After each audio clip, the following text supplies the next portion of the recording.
चलिए हमारे साथ खास मेहमान लगातार बने हुए हैं। दिनेश सिंह हमारे साथ बने हुए हैं, संजय कृष्णा जी हमारे साथ जुड़ गए हैं और अशोक शर्मा जी भी हमारे साथ लगातार बने हुए हैं। चर्चा हमारी जारी है। अशोक शर्मा जी, सबसे पहले आप ही के पास आ जाती हूँ। भवानीपुर की सीट को लेकर हम बात कर रहे थे। अगर हम 2021 के चुनाव याद करें तो नंदीग्राम की सीट से यही शुभेंदु अधिकारी ने ममता बनर्जी को हरा दिया था। इस बार भी क्या दीदी को डर सता रहा होगा? क्योंकि जिस तरीके से बीजेपी ने अपनी कैंपेनिंग की है, बीजेपी ने जैसे प्रचार किया है, कोई बड़ी बात नहीं है कि अपना गढ़ भी टीएमसी हार जाए। देखिए, बिल्कुल आपकी बात सत्य है।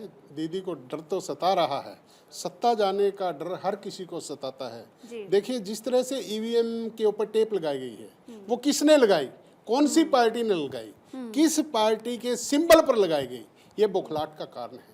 इससे साफ जाहिर होता है कि कहीं ना कहीं टीएमसी को डर सता रहा है कि अगर वोटिंग बम्पर वोटिंग हुई तो हमारी सत्ता गई। तो इससे ये चीज़ साबित होती है, हर कोई इस बात को जानता है। देखिए, ये कौन लोग हैं जो ईवीएम के ऊपर टेप लगा रहे हैं, किस तरह की व्यवस्था वहाँ की सरकार कर रही है, किस तरह से वहाँ की पैरामिलिट्री फोर्सेस जो लगाई गई है उस मतदान को शांतिपूर्ण कराने के लिए प्रतिबद्धता दिखा रही है। और वहाँ का चुनाव आयोग हर बात की तहकीकात करके दोबारा से ऐसी सीटों पर चुनाव कराने के लिए ऐलान भी कर चुका है। तो इससे साफ जाहिर है कि टीएमसी की सत्ता जा रही है और भारतीय जनता पार्टी बंगाल के अंदर अपनी सरकार बना रही है। जो लोग, जो वहाँ के महिलाएं, जो वहाँ के नवयुवक जो बेरोजगार घूम रहे हैं, उन लोगों को ये बात समझ में आ चुकी है कि टीएमसी से हमारा भला नहीं होने वाला, इसलिए वो परिवर्तन की ओर सोच रहे हैं। सुरक्षा की बात कर लीजिए, महिला सुरक्षा सबसे बड़ा विशेष मुद्दा है। दिनेश जी, क्या इसको ऐसे समझा जा सकता है मुख्यमंत्री का दोबारा अपनी सीट पर लौटना कहीं ना कहीं इनसिक्योरिटी रही उनमें? बिल्कुल पूरे तरीके से पलक जी, क्योंकि इस तरीके से जैसे पिछली बार शुभेंदु अधिकारी ने उनको परास्त किया था और इस बार जैसे कि इन्होंने जैसे कि एक मतलब जैसे कि दो जो चीज़ें उसमें बांटने की कोशिश की कि एक वहाँ के जैसे कि आम जैसे भद्रजन हो गए, दूसरे बाहरी। तो बाहरी की जैसे अगर बातचीत करें तो इनकी भवानीपुर जो सीट की जैसे वर्तमान जो बात कर रहे हैं, तो ये एक तरह से पहले भी यहाँ से रही है मुख्यमंत्री, मतलब जैसे जीती यहाँ से। तो इसमें मान के चले 70% जो वोटर्स हैं वो बाहरी हैं। और जैसे मुस्लिम मतदाता जैसे कि जो जिन पे एक तरह से इनका पूरा ये था कि भाई इनके जेब के वोट थे, उसमें से एसआईआर में बहुत सारे फर्जी नाम के तौर पे या जो उसमें मतलब उसको मतलब पूरा नहीं कर पाते थे, जिसका जो उसमें आवश्यकता थी उसके डॉक्यूमेंट्स की, तो वो नहीं कर पाते थे। उसको लेकर के कहीं ना कहीं सेटबैक लगेगा। और दूसरा, शुभेंदु अधिकारी दोबारा भी हो सकता है कि इस सीट से परास्त कर दें इनको, दीदी को, तो उसके बाद में इनके लिए मतलब मुँह बचाना वहाँ एक तरह से भारी पड़ जाएगा।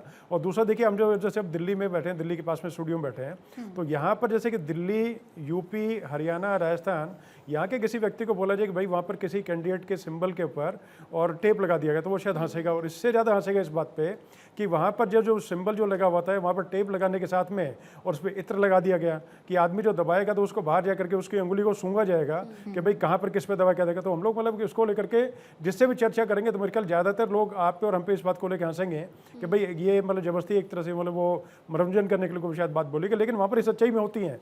और ये चीज़ अगर होती है, इसका मतलब ये मान के चलें कि कहीं ना कहीं फ्री एंड फेयर तो चीज़ें हैं ही नहीं ऐसे। और उसके बाद चीज़ें वहीं नहीं रुकती। अगर बाई चांस ये मान के चलें कि इत्र उस व्यक्ति किसी के अंगुली के उसमें अगर खुशबू अगर नहीं आती है तो उसके बाद दूसरी तरह की उसकी सेवा की जाती थी। तो इस बार ये चीज़ें जो है भिन्न रही। तो भिन्न रहने का कारण यही रहा कि कहीं ना कहीं जो चीज़ें जो है वो जनता जागरूक हुई, ज़्यादा से ज़्यादा तादाद में जनता बाहर निकली।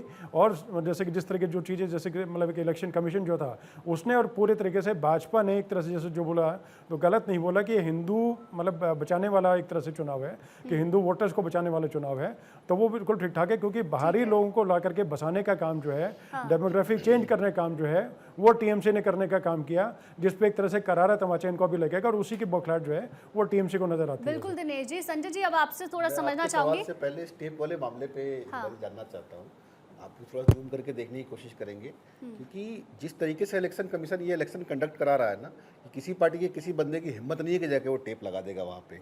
या तो ये कुछ इंटरनल मैटर है या वो जो दो जिस पे टेप लगा है वो खाना खाली पड़ा हुआ है, इसलिए वहाँ पे इन्होंने खुद से टेप लगाया है। जब तक इसकी गहन जांच होकर क्लैरिटी नहीं, तब तक हमें इस पर बात करना नहीं चाहिए लेकिन मेरे ये हिसाब एक से। सीट पर हो सकता है ना। बिल्कुल।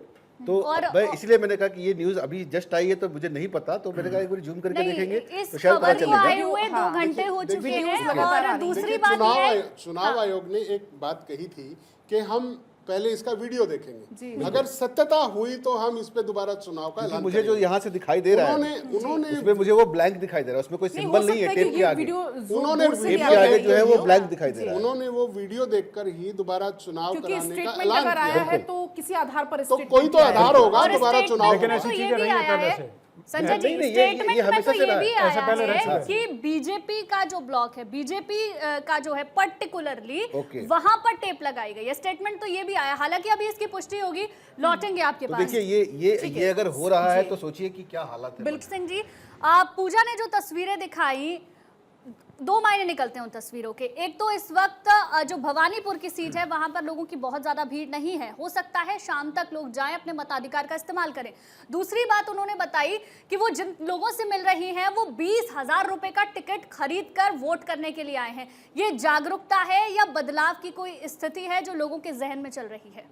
गुंजन जी, दोनों चीज़ें हैं इसमें। और दूसरा देखिए, सबसे बड़ी बातचीत ये है कि जिस तरीके से ग्राउंड रिपोर्ट में, जैसे कि जो हमारे जो रिपोर्टर्स हैं आपके बताए, तो इन्होंने एक तरह जो बताई, तो आपने शायद गौर किया इस चीज़ पे कि ज़्यादातर लोग या तो जवाब नहीं दे रहे हैं, और जो दे रहे तो वो भी गोल मटोल जवाब दे रहे हैं कि ठीक है हम तरक्की पे देंगे और कुछ देंगे, लेकिन स्पष्टता से कोई बता नहीं रहा था। तो वो चीज़ें स्पष्ट नहीं है। जबकि अगर मान के चला, अब जैसे कोई अगर किसी उत्सव में हम लोग जाते हैं तो सीधा देखिए होली है, हाँ बहुत बढ़िया होली है, दिवाली है तो दिवाली, तो इस तरह की चीज़ें करते हैं। लेकिन इस तरह की चीज़ें अगर नहीं आ पा रही तो इसका मतलब कहीं ना कहीं डर जो है पूरे तरीके से व्याप्त है। और अभी भी चीजें एक तरह से मैं कह रहा हूँ स्पष्टता से अभी ऐलान ये हो जाए या किसी तरीके से मैसेज ये पहुंच जाए कि दीदी की सरकार नहीं आ रही है, तो सीधे पूरे तरीके बता रहा हूँ बम्पर मतलब वोटिंग और ज्यादा बढ़ेगी और बम्पर वोटों से जीत जो होगी भाजपा की होगी। अभी अगर नजदीक पहुंचते हैं या मतलब कि कम मार्जिन से जीते वो एक अलग चीज है भाजपा की, लेकिन फिलहाल के हिसाब से डर ज्यादातर लोगों को ये भी है कि भाई हमारे मोहल्ले से, और बाद में अगर बाई चांस ये है कि टीएमसी की सरकार आई और ये पता लगा कि हमारे मोहल्ले से ज्यादातर वोट्स हैं बीजेपी को दिए गए, तो हमारी हालत क्या की जाएगी और किस तरह की सेवा मतलब जो की जाएगी, तो वो देखने की बात है। तो डर जैसे नीचे ग्राउंड स्तर पे बहुत बुरी तरह से है। और भवानीपुर उसका सीट असर कहीं ना कहीं वोटिंग प्रतिशत में सर झलक भी रहा है। संजय जी, आपके पास आते हुए, क्योंकि जैसे जैसे चुनाव पास आ रहा था एसआईआर का मुद्दा तो हमेशा से ही बड़ा गरमाया, जितने 90 लाख लोगों के नाम कटे, आपको क्या लग रहा है इनका कितना रोल रहेगा किसी को हराने में, किसी को जिताने में? देखिए, जो नाम कटे हैं ना, मैं हमेशा से कह रहा हूँ जो नाम कटे वो कभी एग्जिस्ट ही नहीं करते थे। इतने टाइम में, इतने लंबे टाइम के बाद एसआईआर हुआ है, तो जो नाम कटे हैं वो एग्जिस्ट नहीं करते थे। एसआईआर की प्रक्रिया हमने भी देखी है, आप भी अगर नोएडा रहती है तो यहाँ हुआ है, आपने देखा है। फॉर्म आता है, जो नहीं भर के जाता है उसका नाम कट जाता है। तो एसआईआर में जिनके नाम कटे हैं वो वोट पहले भी नहीं थे। ये जो 82% से 93% वोटिंग परसेंटेज जो गया है पोलिंग, वो इसीलिए गया है क्योंकि 12% वोट कट गए।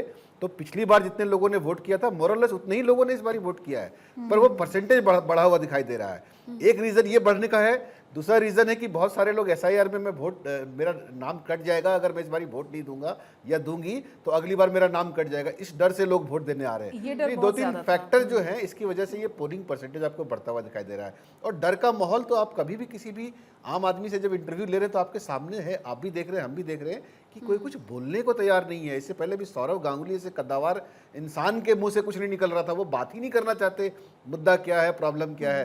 भाई मैं तो ये मान के चल रहा हूँ कि अगर बीजेपी खुदा ना खास्ता इस बारी हार जाती है, टीएमसी की गवर्नमेंट आती है, तो लोग अश्योर रहे कि बीजेपी आपको छोड़ेगी नहीं, आपका साथ नहीं छोड़ेगी। वहाँ राष्ट्रपति शासन लगा के कंट्रोल करने की कोशिश करी जाएगी, कैसे भी करी जाएगी, पर बंगाल को अपने हाथ से बर्बाद होते नहीं देखेगी बीजेपी, इसके लिए आप अश्योर रहिए। चूंकि थोड़ी सी कमी है, सर आप अपनी बात कुछ कहना चाह रहे थे? जी धन्यवाद बोले जी। देखिए, सबसे पहले जैसे एसआईआर की जैसे बातचीत उन्होंने संजय जी ने की कि वो एग्जिस्ट लोग नहीं करते थे, मतलब वोटर्स एग्जिस्ट नहीं करते थे, लेकिन उनके नाम पे वोट पड़ते थे, फर्जी नाम होते थे, लेकिन वोटिंग जो है उनके नाम पे और धड़ाधड़ कर जाती है। और जिस तरीके से मान के चलें जो टेप वाला जिक्र है वो उसमें कितना आगे बढ़ता है क्या बढ़ता है वो चीज़ अलग है, लेकिन ये मान के चलें कि हर पार्टी के पोलिंग एजेंट्स वहाँ पे, बूथ एजेंट्स वहाँ पर होते हैं, उनको किस तरीके से धमका के कैसे टेरराइज करके और वहाँ पर किस तरीके सर आपसे लेना चाहूंगी। अशोक सर जल्दी से छोटा सा रिएक्शन है। देखिए क्या है, राजनीति के अंदर 2 तरह के लोग होते हैं, कोई देश की बात करता है, कोई अपनी बात करता है।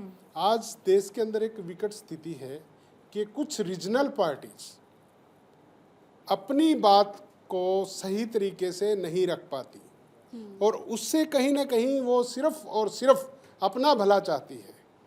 कम से कम नेशनलाइज जो पार्टी है वो देश के हित की बात तो करेगी, ये लोगों के दिमाग में आ चुकी है। अब दो तरह के सिंडिकेट बनते हैं, एक सिर्फ स्टेट को लूटने का, एक स्टेट को बचाने का।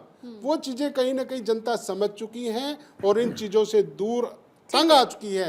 इसलिए बदलाव की, परिवर्तन की बात बंगाल की जनता ने ठान रखी है और चलिए, वो बिल्कुल गुपचुप इंतजार। तरीके से अपना मतदान कर रही है। बिल्कुल बिल्कुल, हालांकि नतीजे जब आएंगे तो पूरी तस्वीर साफ हो जाएगी, लेकिन अभी तक के जो आंकड़े समीकरण कह रहे हैं वो कहीं ना कहीं ये बता रहे हैं कि जनता जागरूक हुई है, ट्रांसपेरेंसी पहले से ज्यादा बेहतर हुई है।